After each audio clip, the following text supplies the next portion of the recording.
அரசு வழக்கறிஞர்களுக்கு உரிய கட்டணம் வழங்காமல் முறையாக வாதிடாததால் பிளாஸ்டிக்கிற்கு தடை விதித்த நல் உத்தரவை விடியா திமுக அரசு கோட்டை விட்டுள்ளது. கடந்த 2018இல் அதிமுக ஆட்சி காலத்தில் ஒருமுறை பயன்படுத்தக்கூடிய 14 வகையான பிளாஸ்டிக் பொருட்கள், உணவுப் பொருட்களை அடைக்கும் கவர்களுக்கும் தடை விதித்து 2020இல் அரசாணை பிறப்பிக்கப்பட்டது. இந்த அரசாணையை எதிர்த்து தமிழ்நாடு, புதுச்சேரி பிளாஸ்டிக் உற்பத்தியாளர்கள் சங்கம் தொடர்ந்த வழக்கு சென்னை உயர்நீதிமன்றத்தில் விசாரணைக்கு வந்தது. அப்போது உணவுப் பொருட்களை பிளாஸ்டிக்கில் விற்க விலக்களிக்க மறுத்து 2020இல் பிறப்பித்த அரசாணையை முழுமையாக அமல்படுத்துவது சாத்தியமில்லாததால் தடை உத்தரவை மாற்றியமைக்க திட்டமிட்டுள்ளதாக விடியா அரசு அனுமதி கேட்டுள்ளது.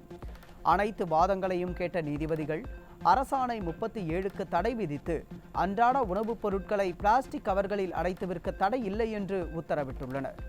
மஞ்சப்பை திட்டத்தை செயல்படுத்தி வருவதாக கூறி வரும் விடியா அரசு வழக்கறிஞர்களுக்கு உரிய கட்டணம் வழங்காமல் முறையாக வாதிடாததால் பிளாஸ்டிக் பயன்பாட்டுக்கு தடை விதித்த நல் உத்தரவை கோட்டை விட்டுள்ளது. இதைத்தான் நிர்வாகத்திறனற்ற விடியா அரசு என எதிர்க்கட்சி தலைவர் குறிப்பிட்டு வருகிறார்.